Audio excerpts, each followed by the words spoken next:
안녕하세요. 저는 50대에 다사다난한 삶을 산 남자입니다. 모든 사람의 삶이란 게 이런저런 일들이 많다고 하지만 사람의 삶이란 게 이렇게 오락가락 할 수 있다는 사실을 몰랐었는데 직접 살아보고 나니 삶이란 게 참 재미있고 어렵다는 걸 뼈저리게 깨닫습니다. 어렸을 때 저희 집은 꽤나 부유했습니다. 모자란 걸 모르고 살았었죠. 아버지가 사업을 하고 계셨는데 그게 잘 되어서 집주인들이 다니는 문과 사용인들이 다니는 문으로 나뉠 정도로 누가 봐도 으리으리한 집에서 살고 있었고 집을 보면 제가 다 으쓱했습니다. 그래서 친구들도 자주 데리고 오고 우리 집에 놀러 온 친구들이 제 집을 보고 놀라서 입을 다물지 못하는 모습을 보면서 기분이 좋았죠. 집엔 식모라고 집에서 살면서 집안일을 해주는 아주머니가 있었는데 어머니의 말에 따르면 남편과 사별하고 오갈 데 없는 모녀를 어머니가 데리고 와서 사는 거였죠. 어머니의 도움을 받아서 그런지 아주머니는 어린 제게도 깍듯이 대했고 어른이 저에게 굽히는 모습에 저도 모르게 제가 대단한 뭐라도 된 줄 알았었죠. 아주머니를 대할 때 아줌마 이것 좀 해 라고 막말하기도 했지만 아주머니는 군말 하나 없이 그 일을 했었고 그게 더 저를 오만하게 만들었죠. 아주머니에게 꼬박꼬박 존댓말로 이야기하는 부모님이 이해가 되지 않았지만 저는 뒤에서 쭉 반말로 일을 시키곤 했습니다. 어느 날 제가 계속 반말을 했다는 사실을 들켜서 혼난 적이 있었죠. 저보다 아랫사람에게 반말한 것 가지고 왜 제가 혼나야 하는 것인지 이해할 수 없었습니다. 저는 아버지에게 물씬 두드려 맞고 그대로 집을 나와 밖을 뛰어가다 아주머니의 딸과 마주쳤습니다. 아주머니 딸은 저보다 1살 어렸는데 누가 봐도 예쁜 외모를 가지고 있었어요. 저희 집에 놀러 왔다가 그 아이를 본 친구들은 한번 소개시켜 줄 수 없냐고 했었죠. 본인 엄마 때문에 이렇게 맞은 것도 모른 채 오는 그 아이를 보니 괜히 화가 났습니다. 지금 입고 있는 옷도 다 저희 부모님이 사준 옷이었기에 다른 아이들보다 꽤나 괜찮은 옷을 입고 있었기 때문이죠. 저는 냅다 그 아이에게 다가가서는 그대로 어깨로 세게 툭 쳤고 그대로 그 아이는 넘어졌습니다. 저를 당황한 채 바라보더라고요. 지금 생각하면 왜 그랬는지 모르겠지만 그때는 그 아이를 때리고 싶다는 생각까지 들었습니다. 하지만 그랬다간 아버지께 보다 더 맞을 거라는 생각 때문에 그 정도까지만 하고 친구 집으로 가 하룻밤 자고 들어왔습니다. 그 뒤로 저는 몰래 아주머니의 딸을 조금씩 괴롭혔습니다. 머리를 잡아당기기도 하고 뒤통수를 때리기도 했죠. 하지만 그 아이는 제 엄마에게 말하지 않았는지 저에게는 그 어떠한 일도 일어나지 않았습니다. 저와 같은 학교를 다녔기에 그 아이는 소위 따돌림을 당하게 되었지만 부모님은 이 사실을 전혀 모르는 것 같았습니다. 하지만 괴롭힘들이 나중에 저에게 어떻게 돌아올지는 아무것도 몰랐죠. 그 아이는 때를 기다렸었습니다. 저희가 성인이 되고 아버지는 저에게 사업에 대해서 가르쳐주기 시작했습니다. 그런데 매우 당황스럽게도 아줌마의 딸도 같이 교육을 받기 시작한 것이었습니다. 아버지에게 대체 이게 무슨 상황이냐고 물어봤지만 아버지는 아무런 대답도 해주지 않고 계셨습니다. 결국 어머니께 여쭤봤지만 어머니도 이유를 모르겠다고 했죠. 어머니도 아버지에게 몇 번이고 물어봤다고 했습니다. 데리고 와서 먹여 살리는 것 정도는 좋다. 대체 왜 교육까지 같이 시키는 것이냐고? 아버지는 그 질문에 대해서 똑똑한 아이다. 그래서 제 부하로 같이 일하면 좋을 것 같아서 가르친다고 대답했다고 합니다. 다른 이유가 있다는 감이 있지만 워낙 완고한 아버지 때문에 참고 있었죠. 그런데 그게 알고 보니 아버지와 아주머니 딸이 눈이 맞아 있었던 것이 아니겠어요. 어머니는 그 사실을 알고 아버지와 고래고래 소리를 지르며 싸우셨습니다. 아들보다 어린 아이랑 눈이 맞아 붙으면 좋냐면서 싸우시는데 그 소리를 들은 아주머니는 깜짝 놀라서는 딸을 잡고 통곡을 하셨죠. 왜 은혜를 원수로 갚냐면서 때리시더라고요. 그야말로 집안이 발칵 뒤집혀졌습니다. 알게 된 이유도 어머니가 우연히 아버지의 사무실로 갔다가 아버지에게 그 아이가 기대어 앉아있는 모습을 딱 보게 되었다고 했습니다. 대체 왜 그랬냐고 묻는 제 어머니에게 그 딸이 말했습니다. 제가 그 아이를 몰래 괴롭히는 것도 모자라 자기 엄마가 당하는 것만 보고 자라서 그렇다더군요. 제 모든 것을 뺏으려고 했는데 성인이 되어 후계자 교육을 받는 걸 보니까 이렇게 되었다가는 영영 뺏을 수 없겠다 싶어서 아버지에게 찾아가 우선은 자신이 꽤 쓸모가 있다는 것을 보여줬고 아들의 밑에서 보좌하면서 열심히 일하고 싶다고 했답니다. 그리고는 교육을 받으면서 조금씩 접근해서 3년이 지난 지금에야 연인 사이가 되었답니다. 어이가 없고 허탈했습니다. 제가 그저 심심풀이 화풀이로 했던 일들이 그렇게 돌아올 줄이야.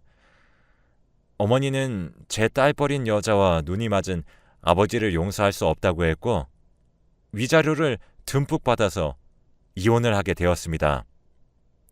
나중에 보니 그 회사의 사장은 그 딸이 되어 있더라고요. 저는 그렇게 한 회사의 후계자에서 평범한 남성이 되었습니다. 어머니와 둘이 살게 된 저는 낮엔 백반집이고 저녁에는 고기도 파는 식당을 함께 했습니다. 어머니의 음식 솜씨는 좋았지만 이렇게 수많은 양을 하신 적도 없고 오랜 시간 일을 해보신 적도 없었기 때문에 매우 힘들어 하셨습니다. 저도 일이라곤 해본 적이 없었기에 음식에 쓸 재료를 거래할 곳을 알아보는 것도 거절만 당하곤 했죠. 식당엔 손님이 잘 오지 않아 어머니와 저는 시장에서 더 이상 팔 수 없어 버린 채소들을 다 긁어왔고 그것으로 반찬을 해먹으며 버티고 또 시장 일을 도우면서 거래를 텄습니다. 몸이 붓고 배고픔 때문에 힘이 들어 그만두고 싶었지만 먹고 살아야 했기에 버티고 버텼고 일에 점점 익숙해질 무렵 저희 집은 입소문을 탔습니다. 손님들은 점점 많아져서 저는 밖에서 서빙하는 시간이 많아졌습니다. 어머니께서 아버지 일로 트라우마가 생겼는지 젊은 여성을 보는 것을 힘들어했기 때문입니다. 길 가다 조금이라도 그 아주머니 딸과 닮은 여성을 보면 화를 주체를 못하시는 어머니 때문에 저희는 이른 새벽 식당 문을 열어야 했고 늦은 시간 문을 닫았습니다. 제가 아무 생각 없이 한 일이 이렇게까지 된다는 사실에 후회 막심했지만 그래도 먹고 사는 일이 너무 급했기 때문에 그 일은 점점 가슴속에서 잊혀지게 되었습니다. 어머니도 한 해, 두 해 시간이 흐르니 점점 정상적인 생활을 할 수 있게 되었고 저는 안정적이 되어가는 생활 속에 제 과거를 속죄하고자 봉사를 시작했습니다. 어머니께 허락을 받고 주 1회 주먹밥을 만들어 거지들에게 음식을 나누어 주는 것이었습니다. 원래는 식당에서 주 1회 밥을 줬지만 손님들이 거지들이 있던 곳엔 오기 싫다면서 언성을 높였기에 어쩔 수 없이 주먹밥 속 안에 반찬들을 넣어서 만들고 두덩이와 물 한 병씩 거지들 200명까지 나누어 주기 시작했습니다. 남을 도우면서 살다 보니 조금씩 제 마음도 더 평안을 찾고 있었어요. 어느 날 봉사활동 날 줄 뒤쪽에서 소란이 있어서 어머니께 배급을 부탁드리고 정리하기 위해서 그쪽으로 향했죠. 저희에게 오는 분들은 자주 오신 분들이 많아서 최대한 저희에게 피해를 주지 않으려고 줄도 딱 맞춰서 보행에 거슬리지 않게 해주기 때문에 이렇게 소란이 날 일이 무엇인지 궁금했습니다. 그렇게 소란이 일어난 곳으로 향한 순간 저는 머리를 야구방망이로 후려맞은 것만 같았습니다. 그곳에는 저희 아버지가 거지꼴을 하고 그곳에 줄 서 있던 다른 거지와 고래고래 언성을 높여 싸우고 있었습니다. 늘 꼿꼿하고 커다랗던 과거 모습과는 달리 아버지는 초라했고 말라 있었고 과묵했던 모습은 온데간데 사라지고 없었습니다. 저는 싸움을 말리고 아버지를 모시고 식당으로 들어왔습니다. 그곳에서 밥을 차려주고 나중에 이야기를 하자고 했고 밖으로 나가 어머니와 함께 배식을 다시 시작했습니다. 어머니는 아버지의 모습을 보아서 그런지 표정이 좋지 않았지만 오랜 시간이 지나서인지 이전처럼 갑자기 흥분해 화를 내거나 하진 않았죠. 끝까지 배식을 했고 끝난 후 저희는 아버지를 만나 이야기를 들어보았습니다. 아버지가 이렇게까지 된 건 갑자기 IMF가 터져 회사가 망했기 때문이라고 했습니다. 그럼 그 여자들은 어디 갔냐는 물음에 자기가 쫄딱 망하니 뒤도 안 돌아보고 남은 재산 싹 다 가져다가 튀었다고 하더라고요. 아버지 몰래 뒤로 회사 자금을 몰래 빼내고 있었더랍니다. 자기는 이제 갈 곳이 없었는데 무료로 밥을 준다는 소리를 듣고 와보니 저와 어머니가 있었다고 하더라고요. 인사를 하러 앞으로 가다가 새치기 하지 말라며 붙잡는 거지와 실랑이를 벌이게 된 거라고 하는 아버지의 모습이 참 작고 초라했습니다. 그러면서 이렇게 된 것도 인연인데 다시 한번 같이 살면 안 되겠냐고 말하는 아버지를 보며 거절했습니다. 20대의 젊은 여자와 바람난 아버지의 일 때문에 어머니가 얼마나 고생했는지 아시냐면서 이제야 정상처럼 살게 되었다고 그동안 연락 한번 하지 않더니 다 죽을 것 같을 때 우연히 만나서 한다는 말이 같이 살자고 하는 게 말이 되냐고 염치가 없냐고 물었죠. 그랬더니 아버지는 옛날처럼 제게 화를 내려고 하다가 그대로 몸에 힘을 쭉 빼고 웃었습니다. 자기가 갈 곳이 어디 있겠냐며 그래도 이젠 저희 모자 앞에서 얼굴은 안 보여주겠다고 하며 그대로 식당을 나서시더라고요. 어머니도 저도 아버지 배웅은 하지 않았습니다. 마주치니 조금 괴로웠지만 이제서야 과거를 완전히 끝내버린 기분이 들었습니다. 어머니도 저와 같은 기분을 느꼈는지 한결 마음이 편안해진 모습이었죠. 그런데 며칠 후 저희 식당으로 전화가 한 통 걸려왔습니다. 경찰이라는 소식에 바짝 긴장해 전화를 받으니 저희 아버지가 죽은 채로 발견이 됐는데 거기서 저희 식당 전화번호가 적힌 종이 한 장이 손에 꼭 쥐어져 있어서 전화를 했다는 말에 사망 원인을 물으니 자살이라고 했습니다. 가는 길까지도 저희에게 이렇게 상처를 주는 게 참 잔인하게 느껴졌어요.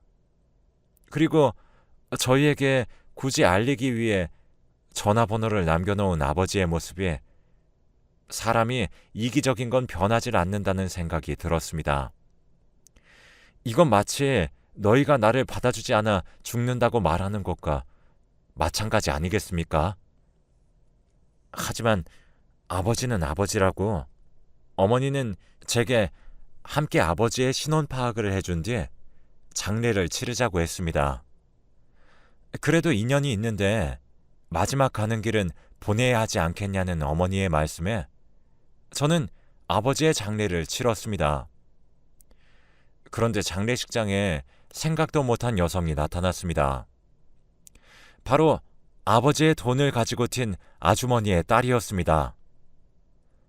당당히와 상복을 입고 사진 앞에 앉아 있는 모습이 참 어이가 없었습니다. 그래서 저는 그 여자에게 말했죠. 여기가 어디라고 오냐? 아버지를 빼앗아 갈 때는 언제고 아버지가 아무것도 아니게 되자 이번엔 아버지의 돈도 다 빼앗아서 가놓고는 또 뭐가 아쉬워서 이곳에서 앉아있냐고 하자 웃으면서 자기가 법적으론 아내로 되어 있기 때문에 경찰에서 본인에게 연락이 왔다고 합니다. 그러면서 자신도 사업을 하나 하려고 하는데 흠이 있으면 안 된다고 하더라고요. 그러면서 소식을 들은 과거 아버지와 함께 사업했던 다른 회사 사장님들을 하나하나 맞이하며 자신이 또 다른 회사를 차리겠노라 그때는 잘 부탁한다면서 인사를 하는 것이 아니겠습니까? 그 모습이 어이가 없고 화가 나서 제가 벌떡 일어나 그 여자에게로 향하자 오히려 그 여자는 인사를 마치고 저에게 다가왔습니다. 그러면서 상주를 위한 방으로 저를 데리고 들어가더라고요. 이게 대체 무슨 경우냐고. 아버지 뒤통수 칠 땐 언제고 아버지의 것들을 다 빼앗아 가려냐는 제 질문에 그 여자는 웃으면서 품 안에서 흰 봉투 하나를 꺼내서 저에게 주더라고요. 두툼한 양에 제가 이게 뭐냐고 물으니 돈이라면서 웃더군요. 돈이 필요한 거 아니냐면서 원하면 거기 들어간 돈만큼 더 줄 수 있다면서 보라고 했습니다. 그 안에 있는 돈은 정말 많은 돈이었습니다. 이 돈을 받고 그만큼 더 받으면 어머니와 앞으로 조용히 살 수 있을 정도의 금액이었죠. 돈을 보고 굳은 저를 보면서 여자가 말했습니다. 돈을 더 받고 싶으면 장례식장에서 그냥 조용히 있다가 조용히 끝내라고요. 저희 집이 어느 정도 둘이서 먹고 살만하긴 했지만 저도 이제 결혼할 나이라 결혼을 하려면 돈이 필요했어요. 나중에 아내에다가 아이까지 키우려면 지금보다는 더 돈이 필요했습니다. 그 생각까지 들자 차마 더는 말할 수 없더라고요. 제가 반항하지 않을 거라는 걸 안 그 여자는 웃으면서 밖으로 나갔습니다. 그리고는 아까처럼 사장님들이 있는 곳에 가서 앉아선 웃음을 팔면서 미래 사업에 대해 말하더라고요. 눈물이 났습니다. 그나마 다행인 것은 제가 펑펑 울어도 아버지의 죽음 때문에 힘들어하는 아들로 그렇게 보일 것이라는 것이죠. 아버지 앞에서 왜 마지막에 저희를 만나게 됐는지, 그래서 이런 꼴을 보게 하는 것인지 원망하면서 펑펑 눈물을 흘렸죠. 장례가 끝나고 집으로 가는 길, 그 여자는 제게 약속대로 두툼한 봉투 하나를 더 건넸습니다. 전 그 봉투를 그대로 가지고 은행에 가 입금하면서 또 눈물이 났죠. 어머니에게는 이 일을 말하지 않았기에 어머니 몰래 돈을 입금하고는 아무렇지 않은 척 가게에 나갔습니다. 어머니는 마지막까지 고생했다면서 저에게 인사했고 저는 인생은 참 씁쓸하다면서 이제는 굳은 살이 잔뜩 배어있는 어머니의 양손을 꼭 잡아주었습니다. 그러자 어머니는 제게 말씀하셨습니다. 이제 다 끝냈으니 좋은 여자를 만나서 결혼하라고요. 본인 병 때문에 젊은 여자를 못 만나고 있었던 걸 다 안다면서 이제는 엄마 걱정하지 말고 원하는 걸 하면서 살으라고 하셨습니다. 저도 사실 연애를 하고 싶었지만 아버지의 모습을 보니 누군가를 믿는다는 것 자체가 조금 어려운 상태였습니다. 어머니처럼 좋은 사람이 있는데도 바람을 핀 아버지를 보면 사람의 마음은 믿을 게 못 된다고 생각이 들었기 때문입니다. 저는 천천히 생각해 보겠다고 말하곤 어머니와의 대화를 마쳤습니다. 그리고 다음날 과거 식모로 일하던 아주머니가 저희 식당으로 찾아왔습니다. 제가 무슨 낯으로 이곳에 찾아왔냐고 물으니 눈물을 흘리더군요. 제 딸이 정말 몹쓸 짓을 했다고, 저희를 거두어준 사모님의 은혜를 원수로 갚아서 정말 죄송하다 말하며 이곳에서 일손이라도 도울 수 있게 해달라고 사정을 하기 시작했습니다. 어머니는 그 아주머니께 얼굴을 보고 싶지도 않으니 그런 말 꺼내지도 말라고, 눈앞에서 사라져주는 게 되려 도움을 주는 것이라고 말하자 아주머니는 잠시 머뭇거리더니 허리를 푹 숙여 인사 후 가게를 나갔습니다. 그리고 다음날 봉사활동을 하는 날이었는데 아무것도 적힌 게 없는 돈만 담긴 흰 봉투가 식당으로 왔죠. 전혀 모르는 식당 손님이 누군가 여기에 주라고 하더라며 전해주더군요. 그 봉투는 다음 주와 그 다음 주에도 어김없이 왔습니다. 봉투 안에 들어있는 돈의 양은 매번 달랐습니다. 10,000원이었다가 50,000원일 때까지 누구인지 알 것 같아서 이제 그만해도 된다고 말하려 했지만 이야기를 전할 방법이 없어 봉투 그대로 쓰지 않고 집안에 그냥 두기만 했죠. 왜 그렇게까지 하는진 모르겠지만 그냥 저희들을 신경 안 쓰고 아주 없는 사람 취급하며 살아주길 바랐습니다. 그 사람들과는 어떤 거라도 인연 자체를 조금이라도 남겨두고 싶지 않았기 때문이죠. 그렇게 한 3년이 지나자 저희 집은 마음씨 착한 맛집으로 소문이 나서 눈코 뜰 새 없이 바빴고 더 크게 가게를 낼 정도가 되었습니다. 저도 곧 결혼할 여자도 생겼죠. 식당에 자주 오는 손님이었는데 꽃집을 하며 어머니와 단둘이 사는 여성으로 지금의 제 아내입니다. 아내 어머니가 저희 식당에 단골 손님으로 오다 저희 어머니와 친해졌고 이야기를 하다가 선자리까지 가게 된 거죠. 그렇게 만나게 된 아내는 참 마음씨도 착하고 저와 마음도 잘 맞고 이야기도 잘 맞는 하늘이 내려준 사람 같았습니다. 제가 털어놓은 불온한 과거에 대해서도 따뜻하게 보듬어 줄 아는 그런 따뜻한 태양 같은 사람이죠. 그래서 평생 함께하고 싶다는 생각이 들었습니다. 그렇게 결혼식을 올렸었는데 결혼을 하던 날 그 아주머니가 식장에 찾아왔습니다. 초청을 하지도 않았는데 어떻게 알았는지 제 쪽에 두툼한 돈 봉투를 넣고 그대로 떠나려고 해서 제가 그 아주머니를 잡았습니다. 그리고 이 돈은 필요 없으니 가져가시고 그동안 보내준 돈들도 하나도 안 썼으니 가져가시라고 하자 아주머니가 제게 꼭 좀 받아달라고 합니다. 사람이 나쁜 일을 하면 다 업보로 돌아오는데 제 딸이 한 일은 그 죄가 너무 크니 자기라도 무언가 해야 한다고요.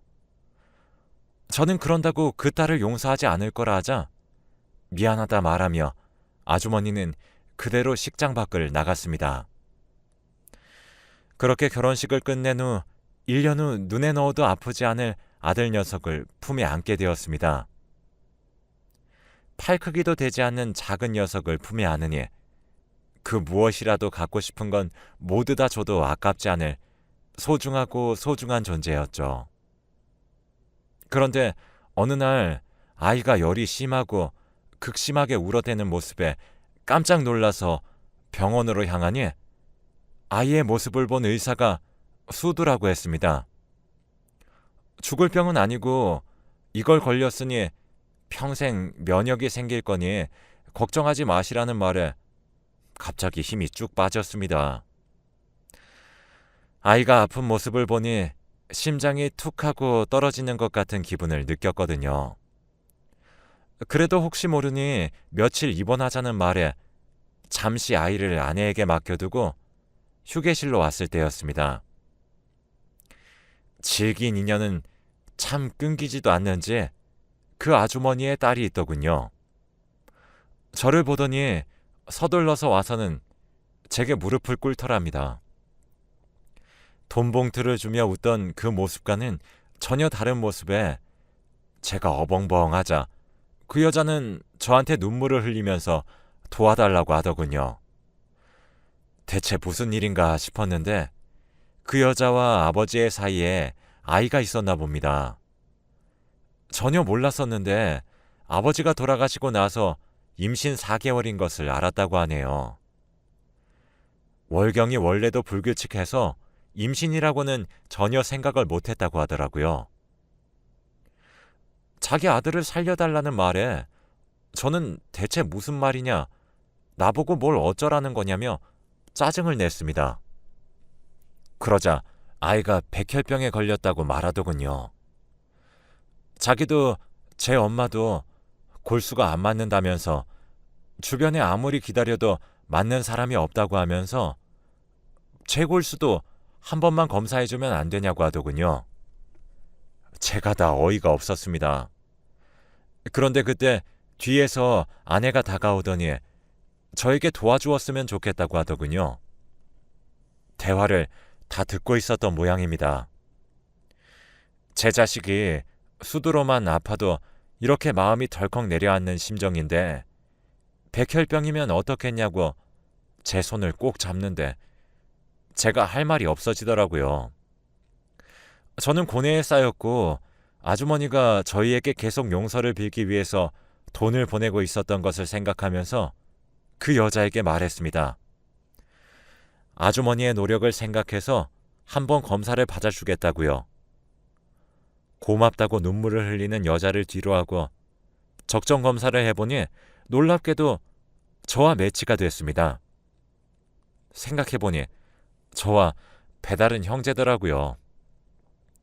그리고 이식 수술을 진행하기 전 그 여자에게 말했습니다.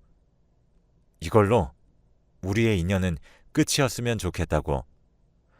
원래는 그 아이가 내 동생이겠지만 난 동생은 없는 거라고 그랬더니 순순히 그 말에 응하더군요. 그리곤 수술을 무사히 마치고 병원에서 더 쉰 다음에 집으로 돌아왔습니다. 그리고 얼마 뒤 제게 웬 주식 양도증이 도착했습니다. 그 여자가 그래도 수완은 상당히 했는지 다 죽었던 아버지의 회사를 살려서 상장까지 시켰고 자기가 가지고 있던 주식의 많은 양을 저에게 양도했던 거였어요. 그래서 전 뜻하지 않게 그 회사의 대주주가 되었습니다. 아버지에게서 받지 못했던 그 회사에 제 입지가 생기게 된 것이죠. 그렇게 큰 회사는 아니지만 이 주식만으로도 제 자식 하나 정도는 부족하지 않게 잘 키울 수 있게 될 것 같습니다. 물론 그 여자를 보고 싶지 않아 그 회사에 어떤 요구도 하고 있진 않지만요.